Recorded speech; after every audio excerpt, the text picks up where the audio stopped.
Bismillah ar-Rahman ar-Rahim. In the name of Allah, the Beneficent, the Merciful. Assalamu alaikum wa rahmatullahi wa barakatuh. Peace and blessings be upon you all. Buongiorno a tutti. Grazie, Roberto. I had the distinct pleasure and honor of hosting President Karam and the Focolare entourage in Yogyakarta just last year to the Islamic University. And we had a marvelous engagement with the faculty members and students there. I myself have been engaged with Focolare perhaps since 12 years ago. The Focolare people oftentimes would like to invite themselves to my home to have dinner, and I would just open my house to them. I said, come and, we will have some conversations together. I have submitted to the organizer a 5-page single-spacing paper on Islam creation and the lost paradise, but I don't think I'll be reading that too much here. But basically, I think the theme of this year's conference, interreligious conference, is quite timely, and it reminds me of this beautiful verse in the Quran, وَلَوْ شَاءَ اللَّهُ لَجَعَلَكُمْ أُمَّةً وَاحِدَةً, that if God intends and wills it, he could have made us one community. But that is not God's plan and will. You see, because God is singular, and he likes to see humanity being in the plural form. And so the conception of nafs al-wahida, or the single soul, I think here is quite relevant to the idea of this one human family. Furthermore, the Quran and the Sunnah, or the prophetic tradition of Prophet Muhammad sallallahu alaihi wasallam, for instance, are filled with firm convictions and comprehensive ecological envisioning. We call this Bashirah now.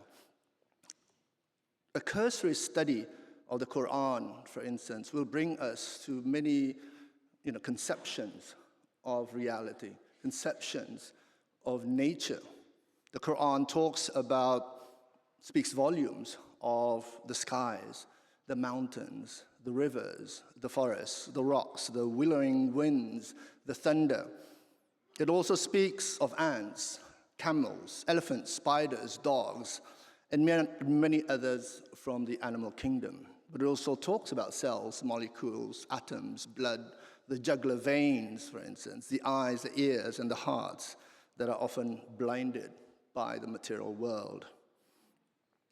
Today, we are seeing many multidimensional crises. We have heard a number of crises today. And since 1967, Lynn White has suggested that the ecological crisis of today was preceded by the theological crisis. And that our understanding of our own religious traditions have forced us to disenchantment. This idea that we have lost the sort of sapiential wisdom and the intrinsic knowledge of the world. And today we are also seeing this crisis of transcendence, this inability to transcend the material world, to see reality as it is. Many of us are too preoccupied with our gadgets, with the things that we see, and hence we are unable to see beyond what's visible.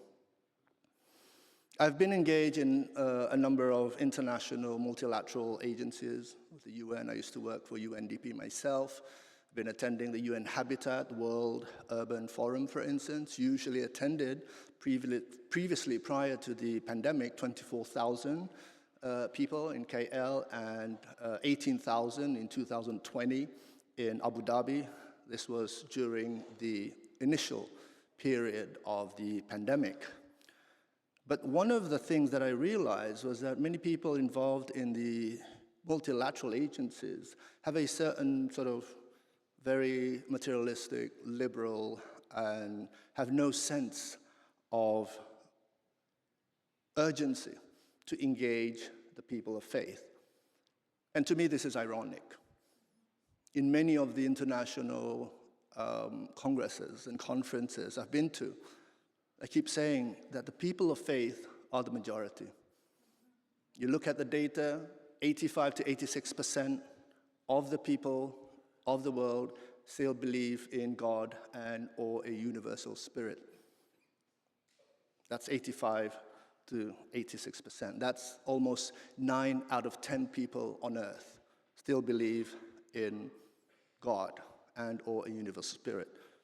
Granted that we are seeing a decline of religions and an upsurge of the unaffiliated and the nuns, people who probably got tired of organized religions and institutionalized religions because they see this dearth of spirituality. So almost 20 years now I've worked along the lines of religion and ecology. I used to work for the Nature Conservancy, which is the largest American conservation organization. They say it's also the richest conservation organization in the world. And I did research in 5 countries.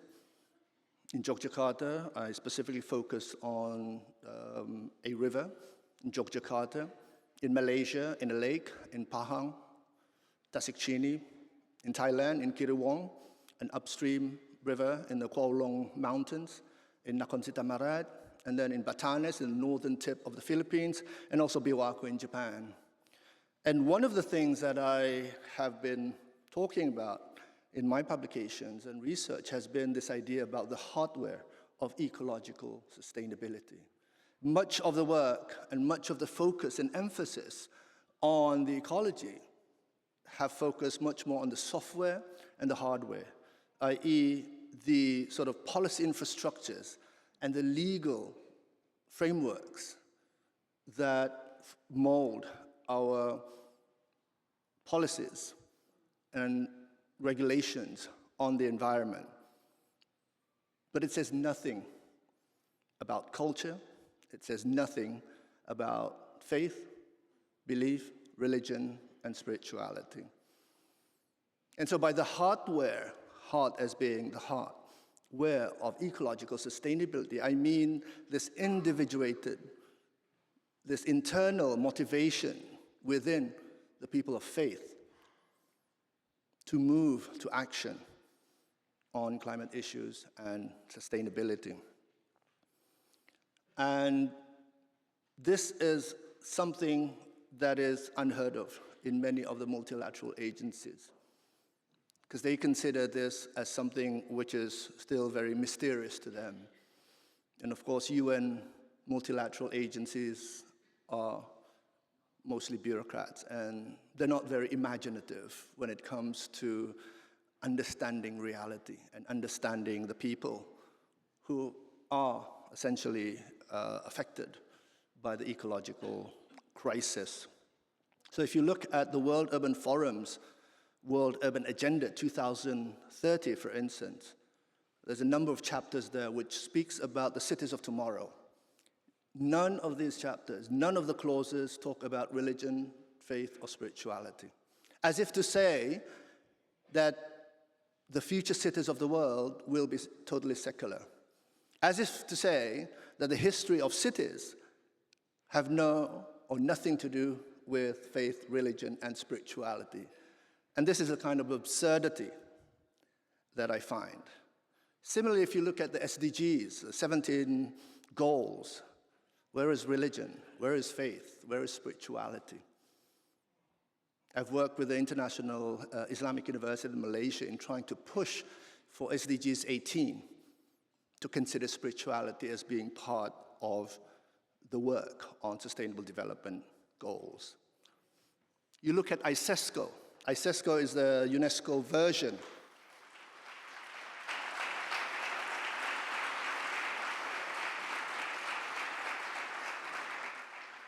You look at the ISESCO, which is the Institute for the Environmental Ministers of the OIC, the Organization of Islamic Countries. You look at the declaration on the 4th of October, 2019. You will see a declaration stating that waqf, religious endowments, zakat, infaq, sadaqah, charity, donations, could be used for sustainable development goals. And there's no media talking about this. And no one is talking about this. See, this is the new realization that religion matters. That people are moved not just by rationality. People are moved not by incentives. They're not moved and motivated by carrot and stick alone. But for the people of faith, there is something within them that tells them, that inspires them to do something for the planet. I've also worked for the Greenpeace, Middle East, North Africa during the pandemic. I was just tasked with one job and one job alone, and that is to mobilize 1.8 billion Muslims to support climate change and sustainability. I said, fine, I'll do it. So I did a consultancy and research and came up with a communication strategy, basically, for the Muslims on how they could mobilize to support climate change and sustainability.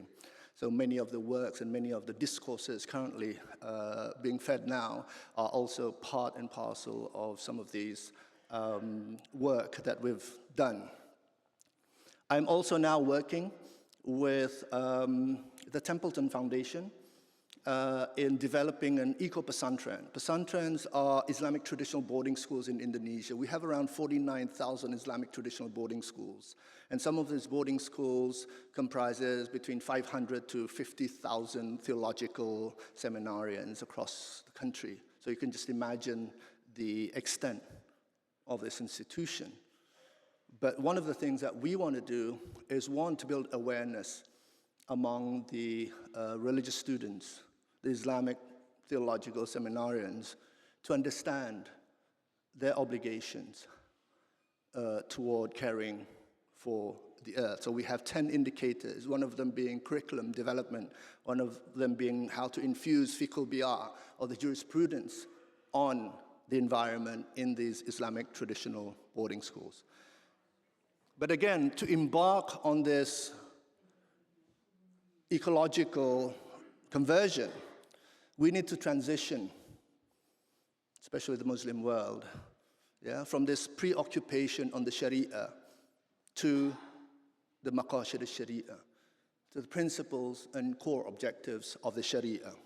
It's only then can we understand the hidden meanings and secrets of the reality that we are living in. And lastly, I would just like to mention a few things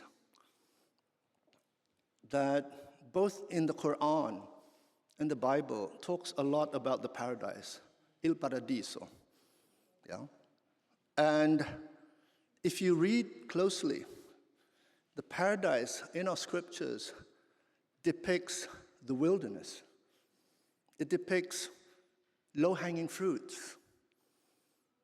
In the Quran, it talks about al-jannatu ad-din tajri min tahtiha al-anhar, meaning paradise is where rivers flow beneath.